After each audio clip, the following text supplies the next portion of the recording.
तर या ठिकाणी त्यांना 101 रुपयाचं रोख बक्षीस जाहीर केले.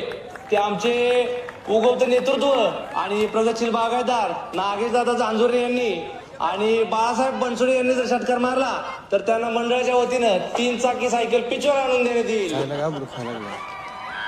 11,000 जीतने का छोड़ के मौका आपने संकु दे के धोका. कॅप्टन कुठे गेला नेमका? वर्षाला बघितलं का? नाही बघितलं.